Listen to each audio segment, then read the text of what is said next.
Welcome to Executive Leaders Radio, your spot in the corner office, the radio show where executives share their secrets to success. Executive Leaders Radio. You're listening to Executive Leaders Radio, broadcast from WHYY in Philadelphia. This is your host, Herb Cohen, with my co-hosts, including Jeff Mack and Shannon Lane, New Mark Knight Frank, Mimi Drake, Permit Capital, Ethan Milrod, Go-To, Peter Snelling, Merrill Lynch, Andrew Hanlon Creative, Alexa Scalzi, Top Stack, Suzanne Scaveni, Ocean First Bank. And Jeffrey, can you give us a rundown on who our guests are today? Sure, please? Herb, and welcome to our Women's Leaders Show this week. We have Bethany Edwards, co-founder and CEO of LIA Diagnostics. Joanne Santomauro is the CEO of Ancillare. Jane Scaccetti is the CEO of Drucker Scaccetti, and Angela Nadeau is the president and CEO of CompuData. Let's get to know our first guest, Bethany Edwards, co-founder and CEO of LIA Diagnostics. Bethany, what is LIA Diagnostics? LIA Diagnostics develops, manufactures, and markets LIA, the first FDA-cleared, flushable, and 100% biodegradable pregnancy test. How large or how small is this organization? We're now just under 20 people. And where are you from originally? I'm originally from Martinsburg, Pennsylvania. And brothers and sisters, how many? I have a younger sister. I'm the oldest of two. All right, Jeffrey. So, LIA, tell us about... I'm sorry, for Bethany. That's right. Tell us about Mom and Dad. Your dad was an engineer. What did you learn from your dad and Mom? My dad was a civil engineer, and he built our house into a countryside hill. So I learned a lot about ingenuity from him. We built a playhouse together that was wired with powered by lights that were wired with a car battery. So a lot of ingenuity. And then my mom was really good at crafts. And so the cross-disciplinary nature of those two skill sets has really You're kind of doing a combination of what you learned from Mom and Dad. That is correct. Drew? Bethany, you had a love for the great outdoors. Can you tell us about that? I did. I spent a lot of time outdoors collecting butterflies, analyzing them, building a collection of them. And I think that's really impacted what I'm doing today. How so? The idea of biomimicry and really designing materials to go back into nature, and this idea of circular economy and really trying to preserve nature. Ethan? You mentioned that your mom had an impact on your creative ability. Tell us a little bit more about that, the crafts what was the first craft that you created? We did crafts every day, all the time. One of them was crocheting. So I think crocheting is really interesting because it blends mathematics, design, and the arts. And again, I think that's one of the things that's really important about what we're doing today. How so? Cross-disciplinary nature of science, design, engineering, and art. And those kind of four key disciplines are really where some of the newest innovation is coming from today. Suzanne? What was a pivotal moment or unique experience that in your childhood that shaped who you are today? In my childhood, one of the pivotal moments was whenever I blew out both of my knees. So I had ACL repairs on both knees, gymnastics and skiing, and that kind of changed the way that I had to sort of reformat what my college plans were. What do you mean? Originally, I would have probably went to a smaller school and done gymnastics, but because that wasn't an option, I focused a lot more then on my creative abilities and the athletics. Did you also have an experience with dad's illness or something? Yeah, so that was into my sort of young adult college age. My dad passed away of cancer, and that was a pretty pivotal moment for me in my life. Why would that be? I'm sorry, say Why? Why? Well, I mean, I think losing a parent is pretty impactful for anyone. For me particularly, I took care of him. That kind of changed some of my career. And then I was fortunate to inherit a little bit of inheritance, and I put that money and invested in myself and went back to school, received my master's degree at the University of Pennsylvania, which is where I developed the research and the underlying technology work for LIA Diagnostics. What do you mean you took care of him? Well, I was in charge of handling all of his medication. I built and planned all of the schedules. I was also working at the time. My employer was fortunate to allow me to work from home. And so I would take the night shift and would do all of my work from home during the evening while he was sleeping, kind of stay up all night. And then my mom or one of my other family members would come in during the day and do about a 6-hour shift. Your implicit nature is care and organize, isn't it? Care and organized. I like that. Mm-hmm. Yeah. Is that true? Yeah, as we're growing the team, and I now have a team of about 10 people in the production side, I really do feel that I have to create an environment for them where they can thrive. I'm feeling a lot more of a responsibility to take care of these people and really help us succeed. You're treating your team the way you treated your father? I think that's true. I mean, that was really impactful for me, and very fortunate, by the way, to be able to do that. Not everybody has the luxury of doing that, and it was a really special time. Talk about taking care. Tell us about the babysitting club. The babysitting club. That is another good example, and a good example of my entrepreneurship abilities, although at the time I had no idea what entrepreneurship was or what that word even meant. I created a babysitting club with some of the other girls that were my age in the neighborhood, and we did all of the babysitting for anywhere we could bike to. We kind of had the monopoly on babysitting. Mimi? What was your first invention, Bethany? My first invention was Lego gymnastic sets. So I would take little pen springs and put them into the Legos so that the balance beam was bouncy, and I would stretch fabric over Legos to make the bouncy floor. Shannon? Bethany, is there meaning behind the name LIA Diagnostics? There is. LIA in Greek means bearer of good news. Mm-hmm. Alexa? You mentioned a lot about your father. How, today do you think that plays into your day-to-day business? We talked a little bit about the ingenuity. I think that's been one of the biggest things.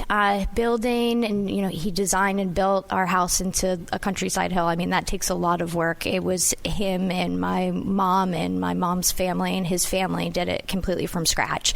And what I'm doing today is essentially that. I took an idea that I had that was a sketch on a piece of paper and have turned it into a tangible, efficacious product, and I'm now building a factory. So that dedication and the ingenuity involved in that is just what I grew up in, and it's really my daily inspiration.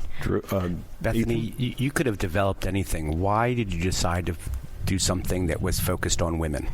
Yeah, that's a great question, and I'm glad that you asked it. I think it's imperative for the world to have more female entrepreneurs, and that they are the scientists and the engineers in creating products for themselves. I think we have a unique ability now in society where we can create products that previously may have been designed by men and don't necessarily meet our needs in the way that we need them to. And in doing so, we're able to create this change by creating products for ourselves, and being the creators and the purchasers of these products starts to kind of change the flow of money. Bethany, when you were a little girl, what did your father tell you that set you on this track? Ooh, that's a deep question. I do think there was the idea that we could be whatever we wanted to be. Did he tell you that it was okay to be a tomboy. He let me run around in shorts trunks and play in the dirt and be able to build right alongside him. I think that the idea of not necessarily having to fall into a gender role was something that was a real gift that I was given. Bethany, when you walk into your new factory today, what lights your fire? What are you most proud of? What do you think your dad would feel? How do you think your dad would feel if he saw your factory? I think he would be pretty proud. Why? Because I don't think that it's something that he would have ever expected me to do. But I'm doing it. I think he had an interest in entrepreneurship and was clearly a creator and a builder, but never went the path of entrepreneurship because he wanted the stability to provide for his family. I mean, there were plenty of ideas that he had and plenty of businesses that he probably could have started, but didn't do so because of building that safety net for his family. Suzanne or Mimi, what's the right next question? You benefited from a network with your babysitting club. What networks do you benefit from now? Oh, a wide variety. We were fortunate to be part of Dream Adventures, Springboard. There's an incredible community here with PACT and Ben Franklin that has been amazing. Cindy Eckert, one of my investors, has a really good network around female entrepreneurs and women leaders in women's health. And then recently we completed the Target Accelerator program. So, I mean, there's a lot of networks that we've put ourselves in. Even the universities. I mean, Temple has been very supportive, so has Penn. This community in general has been very supportive for Bethany, us. what's the website address for LIA Diagnostics? It is meetlia.com, and LIA is over 99% accurate, 0% plastic, and 100% your business. Let me have the website address again. It is meetlia.com. LIA is over 99% accurate, 0% plastic, and 100% your business. We've been speaking with Bethany Edwards, co-founder and CEO of LIA Diagnostics here on Executive Leaders Radio. Don't forget to visit our website, executiveleadersradio.com. We'll be back in a moment right after this break. Want help building your business with help from this show's CEOs? Our CEOs can help you uncover more opportunities, grow your sales, connect you, help you raise money, all the big issues, because our CEOs have been there and done that. They've succeeded in creating millions of jobs and earning millions of dollars, and some are available to advise you. Now, email mentors@executiveleadersradio.com. That's mentors@executiveleadersradio.com. The same CEOs you've heard on the show for 10 years may be willing to help you build your business, uncover new opportunities, grow your sales, connect you, help you raise money, all the big issues, because our CEOs have been there and done that, succeeding in creating millions of jobs and earning millions of dollars. And some are available to advise you. Now, email mentors@executiveleadersradio.com. That's mentors@executiveleadersradio.com.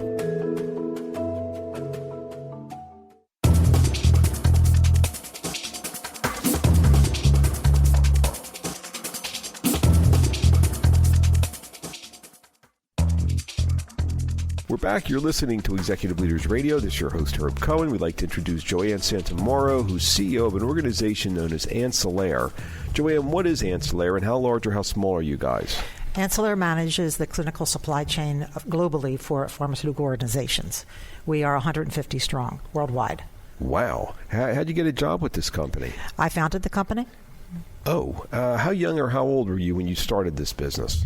I was 45 years old. Were you married or single at the time? Married.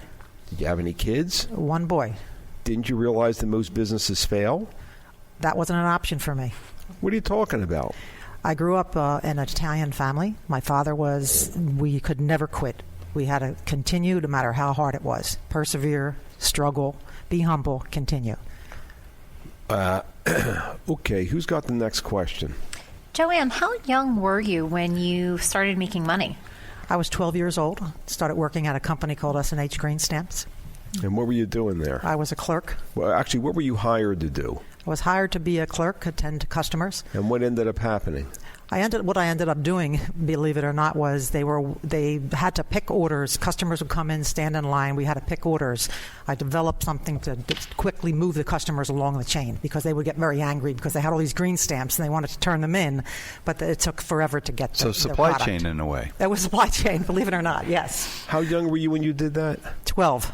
Okay, just wanted to make sure I understood your nature, your implicit nature. Suzanne?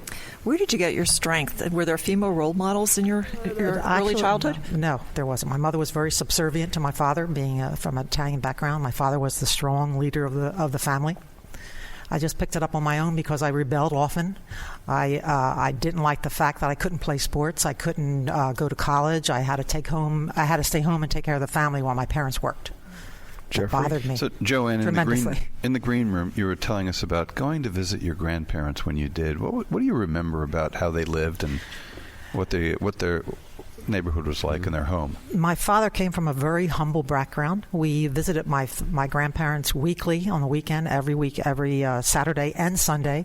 They didn't have heat in the house. They had a potbelly stove. They had an outhouse, and I remember distinctly the outhouse. And what do you remember from that in terms of running your business? What ideas did you get from that as a young girl? I think it's important to be humble, no matter where you are in life. You need to contain that and maintain that humility. That's important for success. Mimi? Did your family's origins outside of the U.S. lead you to create an internationally focused business? Actually, the start of my business was by happenstance. This business grew from another business that was a commodity business that was failing. We always service pharmaceutical organizations. One of them came to me and said, could you help me with ancillary supplies? And as an entrepreneur, I said, absolutely. Had no idea what ancillary supplies were. Left the meeting, went and Googled it and realized that, oh, yeah, it's just shipping a different type of product. I can do that. We ship domestically now. I can ship worldwide. I was very naive. Little did I know that we needed a whole quality system behind the business. Wait. You mentioned that this business got started from happenstance. I'm not so sure that that's true. I'll tell you why. Because earlier you said that your middle name is persistence. Mm-hmm. And it seems to me that this opportunity developed because you were persistent with the other business. You were looking for other opportunities. And that's how you identified this market opportunity. And in fact, it shows you got guts because you weren't exactly sure what you needed to do. You could be right, but I still believe it was an element that I could not fail. My family worked for me. My brother worked for me. He was the major breadwinner in the family. My sister worked for me. I was responsible for them from day one. I could not leave that on the table and fail. Ethan?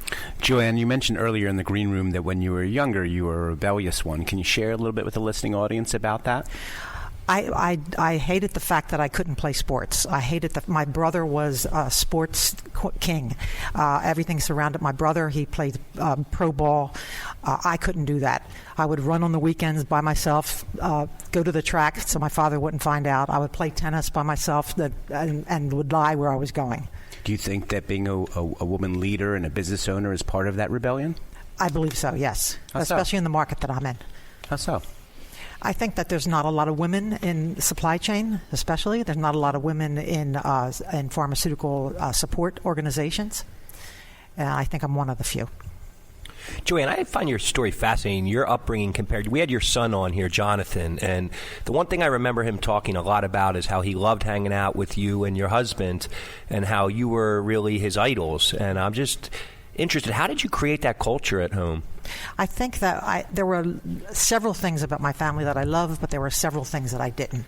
My parents worked to the death.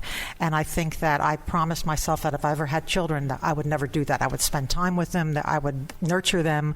I would teach them a lot of what I learned, but teach them the element of family, humility, work, and persistence. And do you bring that same cultural influence to your work every day? Absolutely. We have to we have to achieve perfection in servicing this market.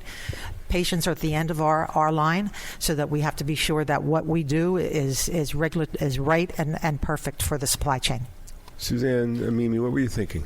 You were talking about achievement in the green room as well, and you have a recent milestone that you just achieved. Why is that important now in your career as a CEO? Well, as I ran this business, I thought that I learned by the School of Hard Knocks about supply chain. I thought that I needed more. I went back to Fox School of Business for my doctorate, graduated last year. It was very intense. Wait. You did that thing at S&H Green Stamps when you were 12 years old. You have an implicit understanding of stuff. You didn't do this college stuff because you needed to understand the supply chain stuff, did you? I wanted to do research. I wanted to understand. There was no research on ancillary supplies. There's a lot of research on drug supply chains, nothing on ancillary. That was the goal of why I did my dissertation, in fact. What was the goal? The goal was to understand the supply chain, give something back to the market. Was it to prove something to yourself? Absolutely. What was that? I wanted to prove to myself that I could do it. I wanted to prove my father wrong. Mm-hmm. Women can achieve. Mimi, what were you thinking there? Was there any thought to what a role model you were being in doing that? Actually, to other young women out there? No, actually, I believe that humility is very strong. I am very humble. So even people on my staff say, Joanne, you ran this business and completed a doctorate. You did okay, done that, moved on. You need to emphasize what you did, and that's very difficult for me to do. Jeffrey, what were you thinking? Your son Jonathan has come into Ancillare and has become a leader also. What have you learned from your son? He's young, he's energetic, he's enthusiastic. He sort of slows me down when I'm on a path down, going too quickly, and he's really a strategist, and so he is really helping my organization go to the next level. What have you learned from him? I learned from him to be humble, continue to be humble, to be caring and considerate and giving. He's a very giving person. Shannon? Joanne, can you tell us a little bit more about your mom and what she was like? I'm sorry? Can you tell us a little bit more about your mom and what she was like? My mother was as I said before, was very subservient to my father. She worked all of my life that I can remember. She was never an at-home mom. So she did exactly what my father told her to do. When my father died, unfortunately, she didn't know how to write a check. And how does that? So was it very interesting. How does that affect the way you're leading your team today? How does that affect the way you're leading your team today? I believe, I'm very interested in education. I'm very interested in growing people. I way back when I started off in education, I taught kids with disabilities. I'm able to pluck those people out of my organization to train them, to help them move forward with their careers. You're able to do what with your organization? I can pick out a person who's really having difficulty, who may have challenges, and I'm able to bring them, believe it or not, bring them to the next level. Wait. I read the newspapers. I thought if somebody's not doing the job, you fire them. It's all about people. Business is about people. Business is about perfection and people. And in order to grow your people, if I need to deliver perfection in the supply chain, I need to grow my people so that they can. Gosh, I can't believe. I was wrong about what I read in the paper. You're the opposite, Peter. Many of our listeners are immigrant entrepreneurs. What would you share about their opportunity set? The sky's the limit. I mean, if you have something in mind, if you have a vision, go for it. Don't stop. Don't let anyone tell you can't do it. I remember when we first launched this business, a bank came in and I gave him my vision, and he laughed at me. Just laughed and walked out the door. I'm fascinated by the fact that you just really take on challenges and you really enjoy developing your people. What's the website address for Ancillare? Ancillare.com. How do you spell that? ANCILLARE.com. We've been speaking with Joanne Santomauro, CEO of Ancillare, here on Executive Leaders Radio. Don't forget to visit our website, executiveleadersradio.com. Learn more about our executive leaders. We'll be back in a moment right after this break.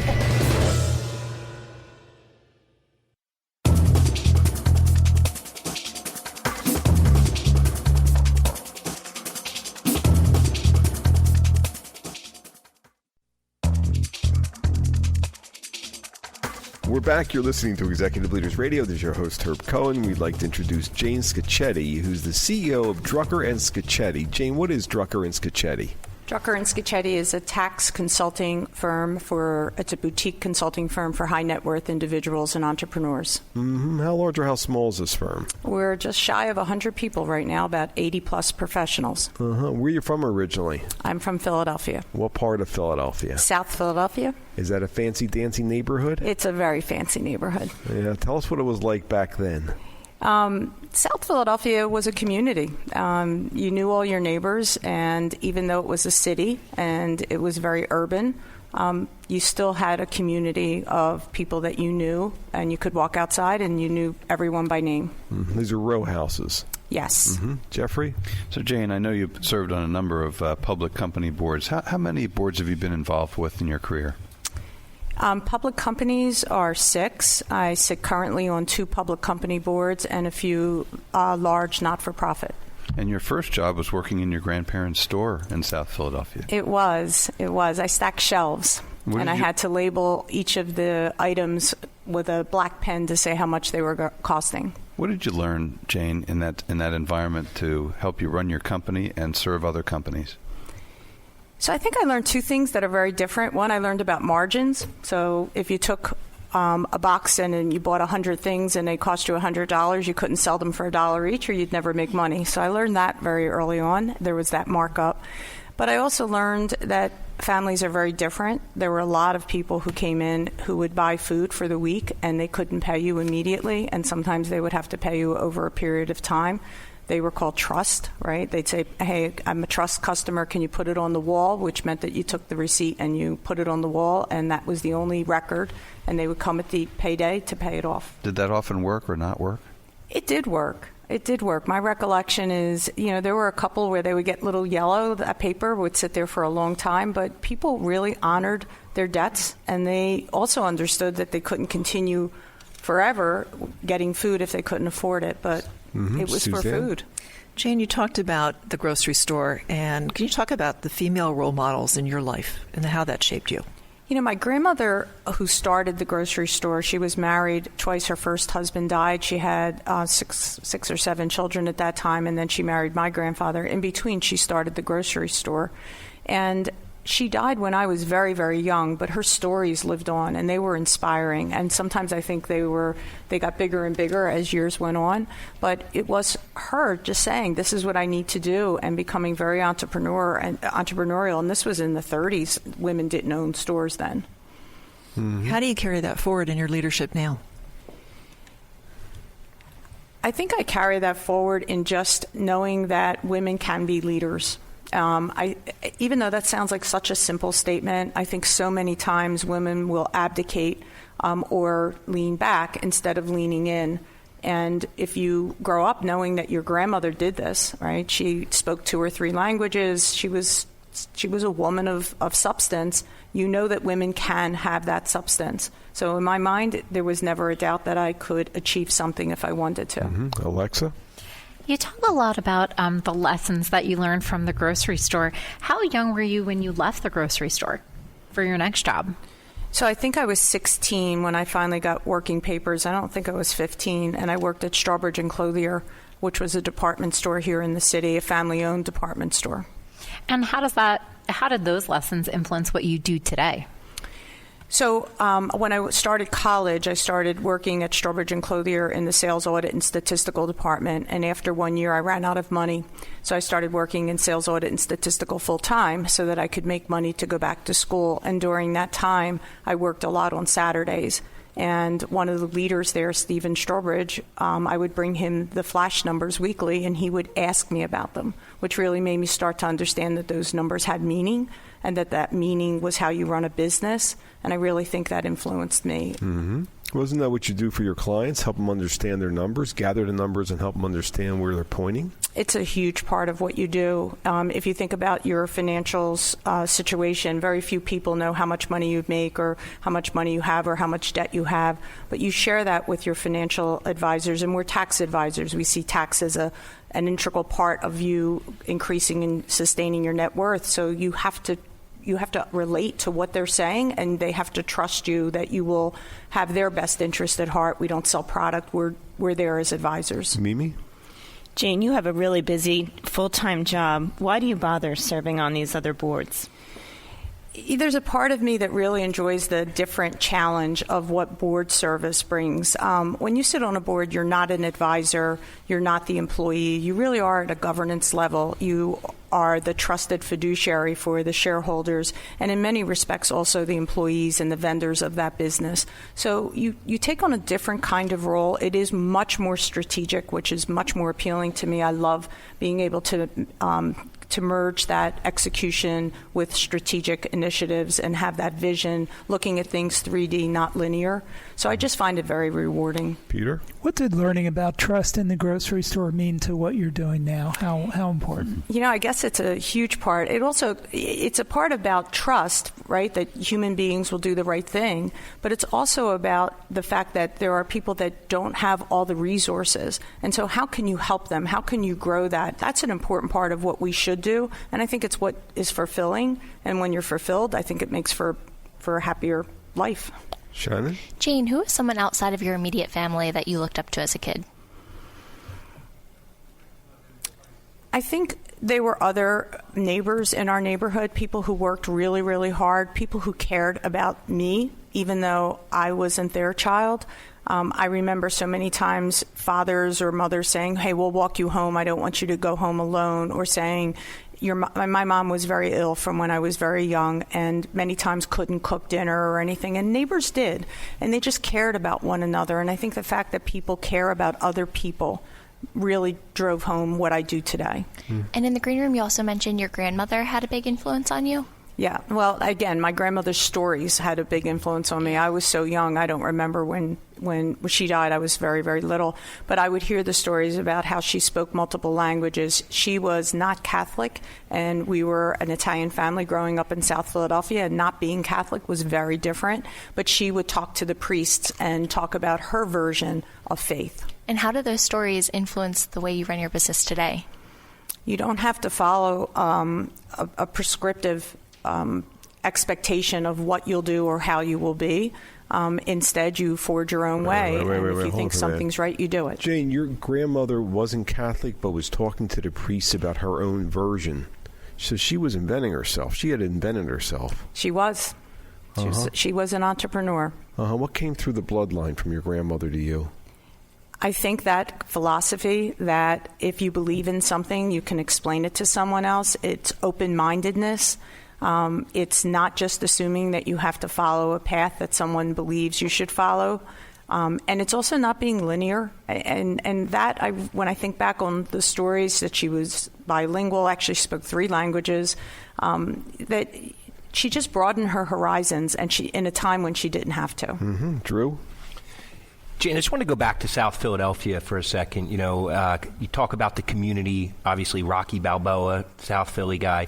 What do you remember about those times? What makes South Philadelphia special? I think it was the community. You hear people talk about the sports they played. We didn't even have a gymnasium in my high school until my senior year. So organized sports wasn't something that most of us did, but those street games were. And what do you remember most about them? I remember that if you really roofed the ball, it was a big deal, and not everyone wanted you to play very often if that's what you were going to do. And what did you learn from South Philadelphia that you bring to work every day?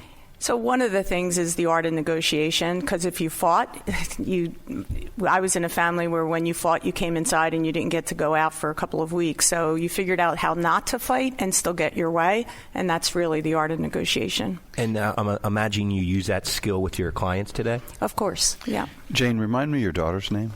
My daughter's Allie. What has Allie learned from you and your heritage? So I think I'm very proud of my daughter. In addition to her work ethic that allowed her to graduate from Wharton undergraduate, she's in organizational development. She's a talent manager. She also gives back to the community. She's involved in 3 different charities, actually went back to her sorority to get the graduates from that sorority to stay involved in a charity. What have you learned from her? I've learned from her that everyone does have to find their own way, and that our children are not a reflection of ourselves. What's the website address for Drucker and Scaccetti? TaxWarriors.com. We've been talking to Jane Scaccetti, CEO of Drucker and Scaccetti, here on Executive Leaders Radio. We will be back in a moment right after this business spotlight. Want help building your business with help from this show's CEOs? Our CEOs can help you uncover more opportunities, grow your sales, connect you, help you raise money, all the big issues, because our CEOs have been there and done that. They've succeeded in creating millions of jobs and earning millions of dollars, and some are available to advise you. Now, email mentors@executiveleadersradio.com. That's mentors@executiveleadersradio.com. The same CEOs you've heard on the show for 10 years may be willing to help you build your business, uncover new opportunities, grow your sales, connect you, help you raise money, all the big issues, because our CEOs have been there and done that, succeeding in creating millions of jobs and earning millions of dollars. And some are available to advise you. Now, email mentors@executiveleadersradio.com. That's mentors@executiveleadersradio.com.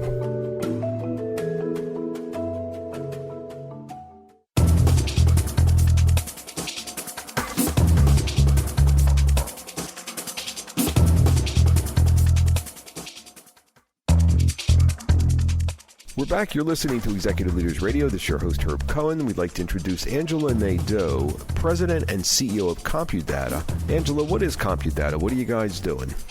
CompuData is an IT services firm. We supply all the IT services for mid-sized firms, ERP, managed services, cloud hosting. How large or how small is the team? We're almost at 50. Where are you from originally? a row house in Northeast Philadelphia until about 4th grade. Then we moved to South Jersey. So you grew up in a row house. How many brothers and sisters? I'm the oldest of 2. Oldest of 2. Okay, Alexa. Angela, how young were you when you first started making money? About 10. I guess my dad gave me a job. I could go through the numbers in these large green bar sheets of paper and look for anomalies. And what did you learn from that you carry today? If you work hard and sometimes forego some of the fun stuff, you can get some money. He paid me $100 to go through each book, and I, over the end of the summer, was able to go through 10 books. Mm-hmm. Suzanne? Your parents gave you a lot of opportunity up front. You mentioned in the green room that you traveled to Europe when you were 10. Can you share a little bit about why that was important to you and your family? Both my parents are immigrants, and I had never met my mother's side of the family, so it was very important that I, learn about them. So they put me on a plane when I was 10 years old, and I went over to see my grandfather and meet all my mom's sisters. Wasn't that a little frightening and scary? You're getting put on a plane and going to the other place? No, I'm always up for another adventure.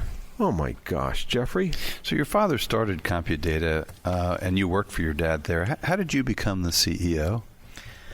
Well, it was sort of a reluctant experience there. I had another business partner, and in 2010, he passed away with cancer. Mm-hmm. And then your father also? My father retired in... Wait a minute, that same year, what kind of stuff happened that year? Your father passed. No, my father didn't pass. The business partner passed. My business partner. Your business partner passed. So how did you get through all that? It was a rough year. Earlier in the year, in January, my husband had passed, and then in October, my business partner did of cancer. It was a really rough year. I think the team of the company really rallied around, made sure that we took care of the customers, and we persevered. So what do you do differently in the business than what your father did in his tenure as CEO? Well, when my father was CEO, everything was pretty much just around the customer service, which still is a legacy within the company. But I think I have added my own stamp to the business by sort of changing the model of it, and we are a little bit more strategic and a little more proactive with our clients. Ethan? Angela, you mentioned earlier in the green room that when you were younger, your father went to night school, and you watched him go to night school. What effect did that have on you? Yes, I was a young girl. There's a lot of times when my mother would say, "Shh, your daddy's studying," So education was always something very important. My mother only made it through 8th grade, so education was a lot. My mom always put him on the pedestal, so education was important, and that affected me. I obviously went to college. Both my girls are both in master programs right now. It's always been something very key to our family. Mimi? Philadelphia Business Journal named you a most admired CEO. What traits do people admire in you? I do not know. That was sort of humility might be the first one. Yeah. Thank you. It was one of my staff had recommended me for that, had nominated us, and we made that, won the award. I'm not really sure what distinguishes one from another. I think that a lot of CEOs could well have won that award as well. Wait a minute. That year that your husband passed, that your partner passed, you mentioned earlier in the interview that your team rallied around you. There's something about your team rallying around you and you being the most admired. What's the connection there? We have a very strong team atmosphere within the company. We're all focused sort of in one direction for towards the customer. I mean, it's their livelihoods too. How'd you learn how to do that? How young were you when that characteristic of team building, of pulling everybody together, began to show up? I don't really think I am a big team builder that way, but that's I Miss guess Humility speaking here. Mm-hmm.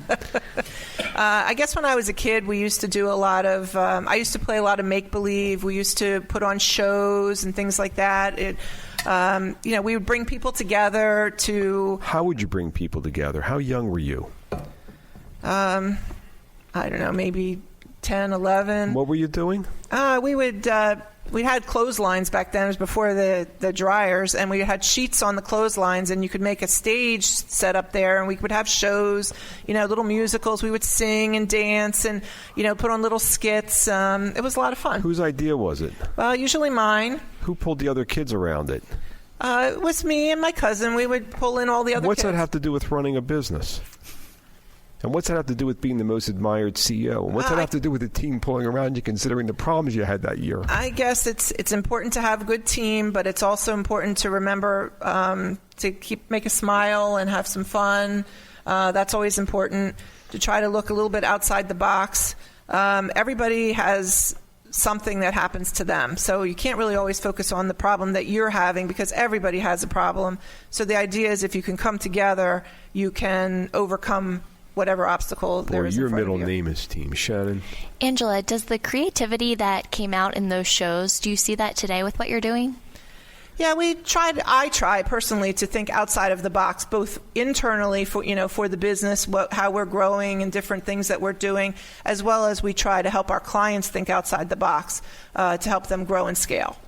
Drew? I was going to ask a similar question. I was just curious. You came into the business, it sounds like, in the creativity spot of marketing, and how has that helped you lead this business? Again, I like to think about stories and messaging. I think that's important. I think that's how people relate to other people. And if you're just talking about, ones and zeros of tech, or numbers in ERP software, things like that, it doesn't really make the same. It doesn't make as much is sense. Culture important to you? Oh, very. Yes. And what is the culture you're trying to create there at CompuData? We have a great team culture. Everybody works really hard, but we play really hard too. Mm-hmm. Peter? Your grandmother told you stories of escaping from Europe after the war. That takes courage, and you went back as a child. What kind of stories? What kind of stories were you told about that? What's that about? Well, my grandmother, when I would stay over her house, I would sleep there, and I would see her legs, and they looked really ugly, and I would say, "Why are your legs look like that?" And she would tell me the stories of how she was escaping with my father and my aunt, and she had to hold on the outside of the train. To escape. She stuck my father in through the window, and he was on the luggage cart, and because he was so small, he would be the one who would have to run off the train to go look for food and things like that. And he tells me, how he remembers how far could he get from the train before he couldn't make it anymore back. Who told you these stories? My grandmother. How'd this affect you? I always felt like I was on the shoulders of these people that came before me, and I sort of owed them. What are you talking about? Tell me more. I wouldn't be where I am today if not for the courage of my grandmother, what she did for my father, and my father's courage too, even though he was only a small boy, in order to help his family. But you built a business. Isn't that really substantial, significant, and difficult? Okay. Yeah, but compared to what your grandmother went through. No, not compared to that. What are you talking about? What do you mean? Well, it was a struggle for her. To get.